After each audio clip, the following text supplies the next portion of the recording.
Rabotai, on va commencer donc une étude sur la Megillah. Bon, alors on va commencer déjà le premier passouk et ensuite on essaiera de faire quelque chose de fondamental, je pense de très intéressant, très enrichissant pour chacun, de bien situer cette histoire et tous les différents événements qui ont eu lieu à l'époque et surtout avant. Parce qu'il faut comprendre que l'événement de Purim coïncide avec la fin des 70 ans d'exil. Alors, où commencent ces 70, où est-ce qu'ils finissent? Ça a été, on va dire, un sujet Le deuxième temps. très... Après Purim, il y a eu 70 ans. Non. Alors, je vais expliquer après. Bon, pour l'instant, on commence le premier passage des choses. Vayi Vayi bimei Achashverosh.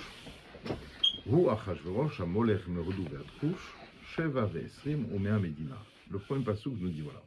Donc c'était à l'époque, ce fut, Vayi, ce fut, bimei Achashverosh, pendant les jours, littéralement, à l'époque, donc pendant les jours d'Achashverosh, donc vu, on va dire, l'importance de son pouvoir, on appelle carrément ça l'époque d'Achashverosh. C'est comme si le temps lui appartenait. Le monde, tout. Voilà.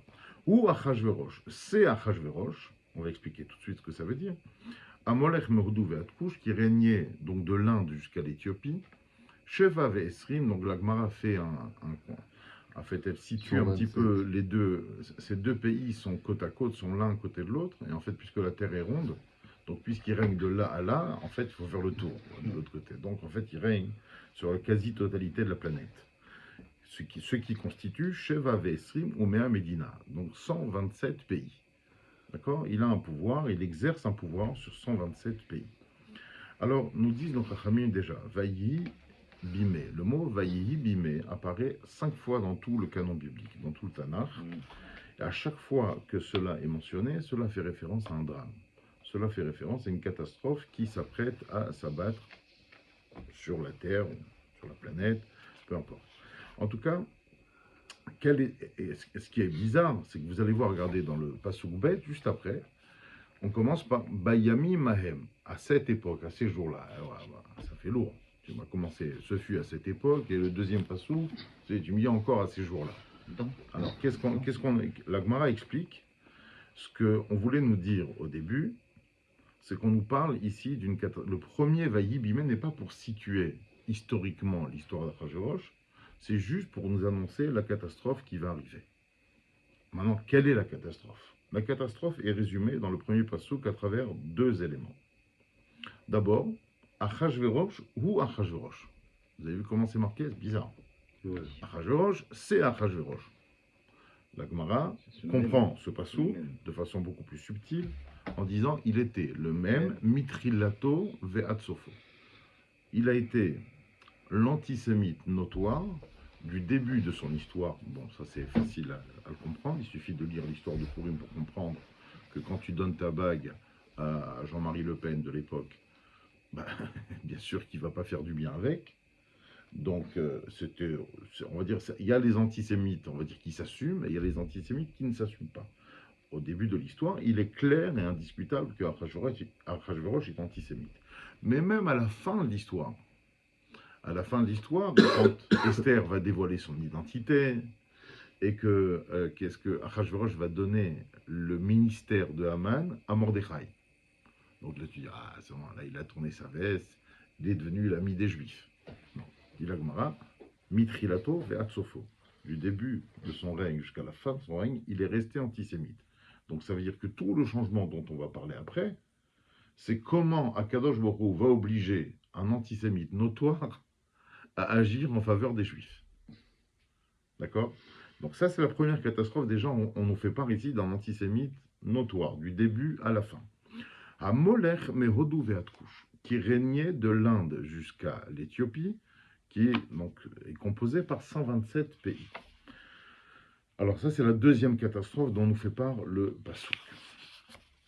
Alors, pour essayer d'expliquer un petit peu ce qui est entendu dans ces détails-là, qu'est-ce qu'on a besoin de savoir de là jusqu'à là? Du moins, il était le roi de là-bas, il faisait ce qu'il voulait.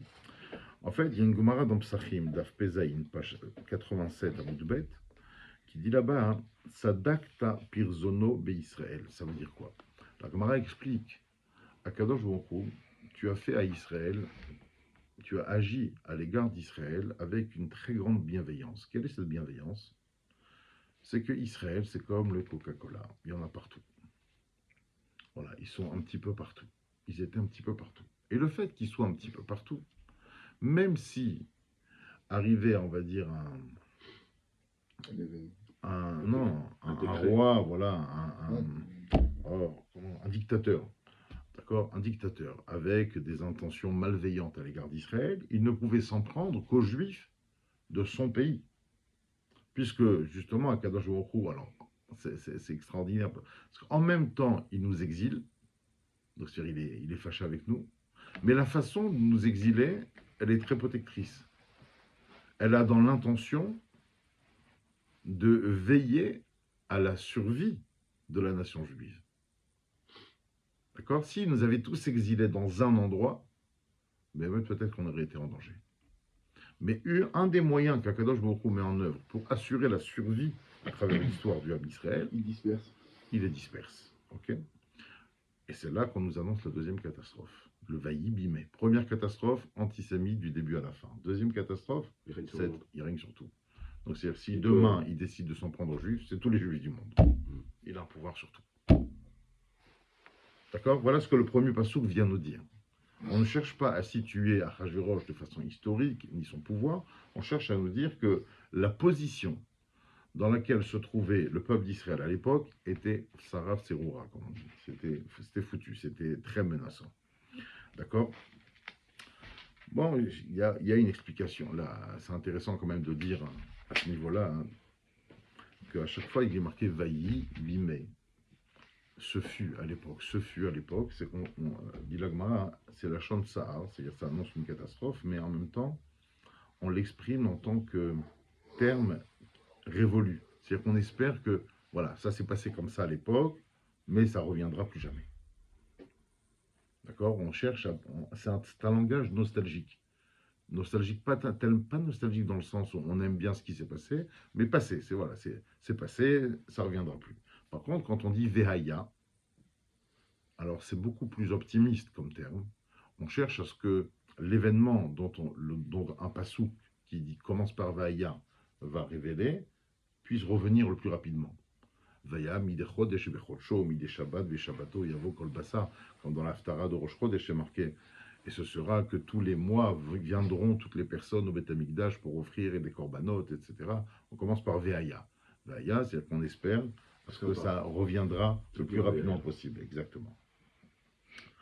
Alors, ensuite, on nous dit, voilà, Bayami Mahem, à cette époque-là, Keshevet Amelech Achashverosh, lorsque le roi Achashverosh s'est assis, littéralement, Al Kissé Malchuto, sur son trône royal, Asher Beshushan Abira, qui se trouvait à Shushan Abira. Vous allez expliquer autre chose. Alors, expliquer, c'est magnifique. Le trône. Magnifique. L'explication du Gaon de Vilna, très connu de tous, je ne vais pas rappeler maintenant. Et là, c'est peut-être l'occasion de refaire un petit retour historique. Pourquoi? Parce que Rashi nous dit que l'histoire qui est en train d'arriver se déroule à la fin des 70 années de l'exil de Babel. L'exil de Babel, en vérité... Deuxième temps, alors, c'est le premier exil, on peut appeler ça le deuxième comme on peut appeler ça le premier. En fait, le premier exil, c'est l'exil de notre naissance. La matrice du peuple juif, c'est l'Égypte. L'Égypte contient effectivement toutes les sortes d'exils. Il y a différents exils. Il y a, on va dire, l'exil... Enfin, l'exil, c'est toujours quelque chose de péjoratif qui nous met en danger. Ça, c'est, on va dire, le fil conducteur de la définition du mot exil. Maintenant, de quelle façon on est en danger? On peut être en danger physiquement, on peut être en danger idéologiquement, on peut être en danger moralement, d'accord, identitairement. Il y a après 4 types d'exil. Le premier exil de l'histoire, après que nous avons connu un chez nous, Eretz Israël, le roi David, tous ses descendants, le Beth Amikdash, etc., c'était Babel, qui a été effectué par le rachat Nebuchadnezzar, Nabucodonosor. D'accord? Et Rashi nous dit que l'histoire d'Achashverosh se déroule à la fin des 70 ans. Alors ça nécessite quand même une explication importante. Parce que quand on vérifie, on ne voit pas où est-ce que se situent ces 70 ans. Alors, pour expliquer mon étonnement et en même temps donner, on va dire, du sens à ce que Rachid est en train de nous dire, je vais faire avec vous, je vais partager avec vous un petit rappel historique. En 3319, 3300, sachant que les Bnei Israël sont sortis en 2448, d'accord, depuis la création du monde. On est rentré en Israël 40 ans après, donc on est rentré en Israël en 2488. D'accord? Rassurez-vous, on ne va pas revoir. On va revoir toute l'histoire, juste les grandes lignes. On a mis 14 ans à conquérir Israël, à avoir un chez nous et à s'installer. D'accord? 2488 plus 14. 2502. 2502. 2502, à partir de là, on commence notre histoire. Ok, ensuite, effectivement, il y a eu presque 3-4 siècles jusqu'au roi David. Et c'est seulement après le décès du roi David que son fils Shlomo va pouvoir mettre en place le premier temple. Et là, on arrive en 3319. On est avant la destruction du premier temple. En 3319, Nebuchadnezzar monte au pouvoir. Donc lui, il est le roi de la Babylonie. Donc l'Irak. Ça correspond à l'Irak d'aujourd'hui.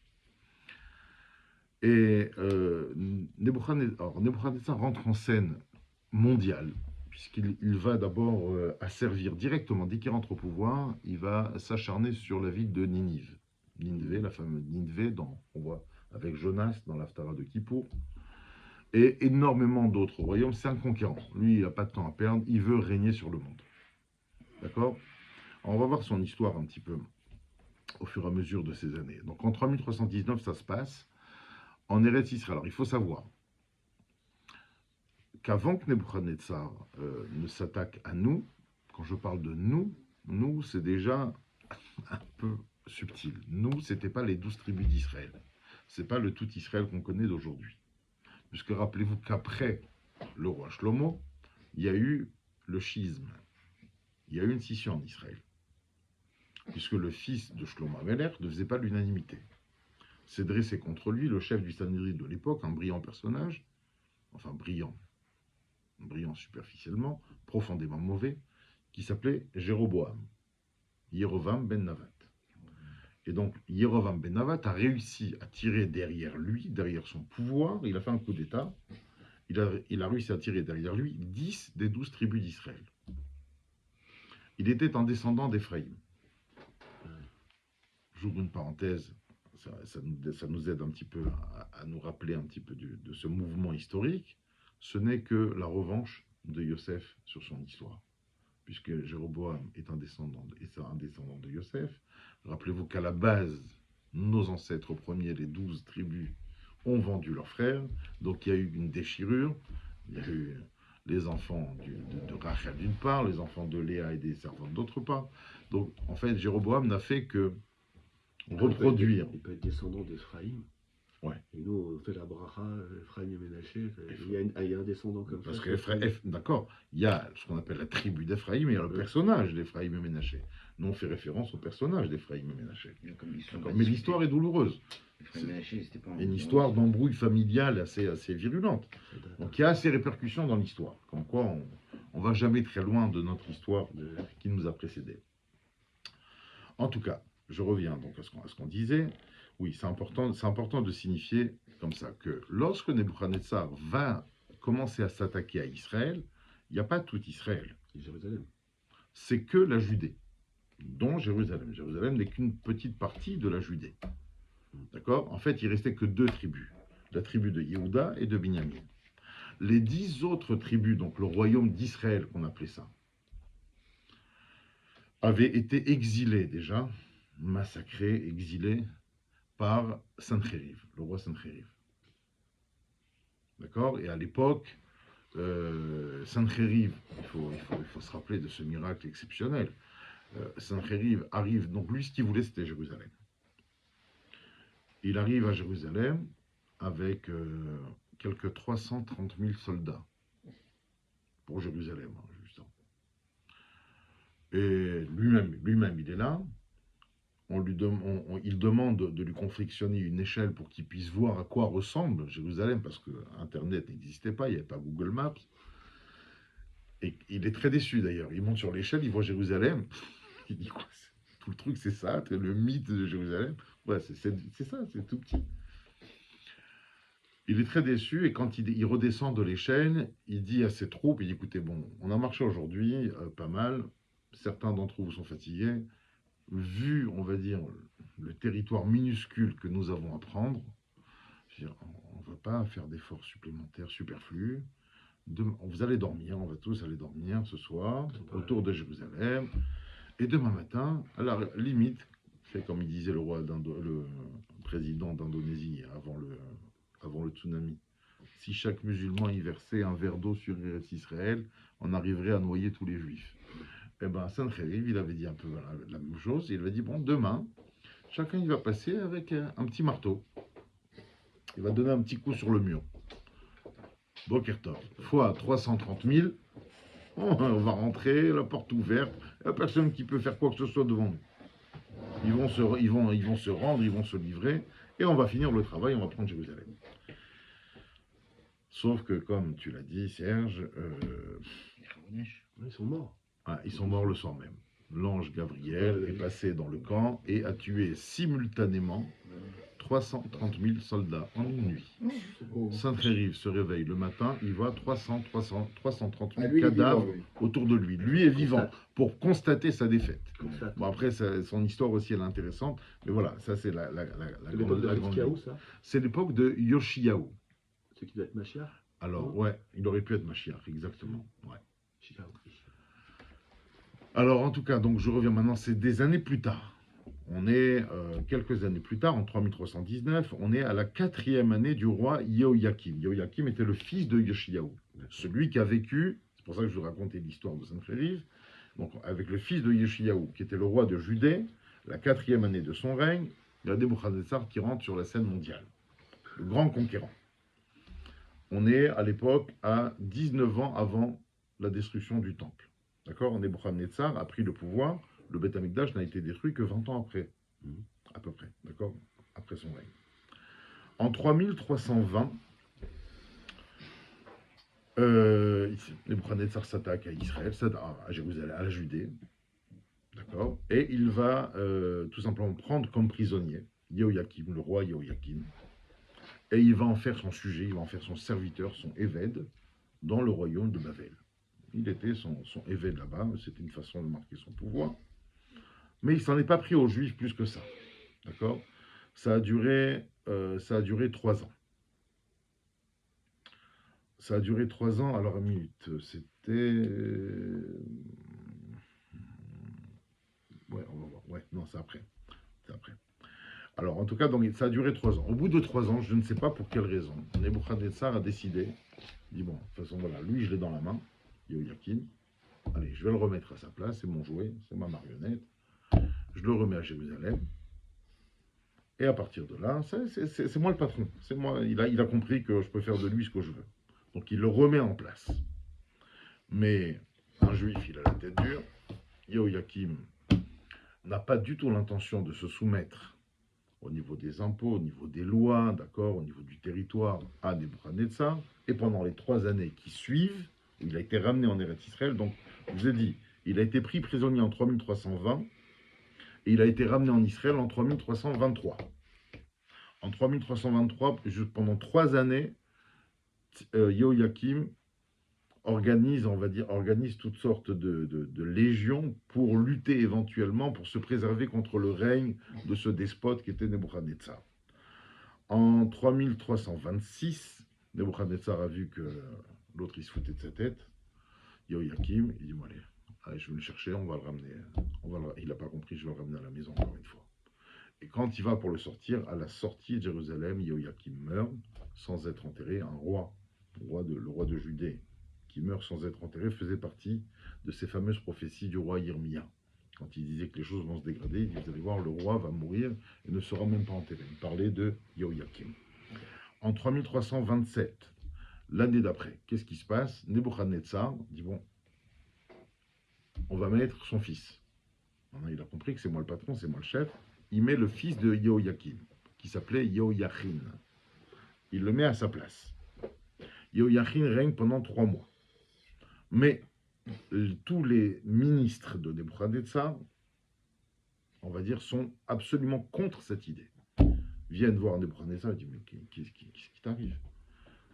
Tu mets le fils de celui qui a une tête dure à sa place. Mais non seulement maintenant il est juif, il n'est pas pour toi, mais en plus maintenant il a la vengeance de son père dans sa tête. Mais c'est une folie, c'est carrément inconscient de ta part de mettre Yehoyachin à sa place. Qu'est-ce qu'il fait? Il dit, ouais, vous avez raison. Il envoie des messagers, amenez-moi Yehoyachin, on va le mettre en galoute. Avec Yehoyachin, il y a 10 000 hommes qui vont aller en exil à Babel. Mais il va mettre un autre roi, Tzidkiyahu. D'accord? C'est pour ça que l'histoire est complexe. Il faut bien savoir, il faut bien situer. Après, on reviendra sur les nombres d'années. Je finis avec ça demain. Demain, on continuera Bezrat Hashem.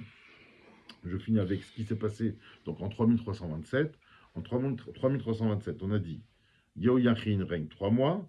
Il est amené en galoute à Babel avec 10 000 hommes. Dans ces 10 000 hommes, il y a le Sanhédrin. Il y a le pouvoir législatif juif qui va être exilé là-bas. Et parmi eux, comme par hasard, il y a Mordechai. Mordechai est exilé déjà à Babel à l'époque. D'accord? Mais il y va de son plein gré. Et c'est là que Nebuchadnezzar va nommer le roi Tzidkiyahu, qui était un descendant, qui faisait partie de la famille de David, un descendant de David, qui va être le dernier roi de la Judée, le dernier roi que le peuple d'Israël a connu, c'est Tzidkiyahu, qui va régner pendant 11 ans, d'accord, depuis 3327. Il va régner 11 ans. 11 ans après, donc en 3338, c'est là que Nebuchadnezzar laisse son boucher, son bourreau, Nebuzaradan, le général de ses armées, un tueur né, Nebuzaradan. C'est Nebuzaradan qui va à Jérusalem et qui va faire un carnage et qui va détruire le temple. Le temple va être détruit en 3338. D'accord? On continuera demain.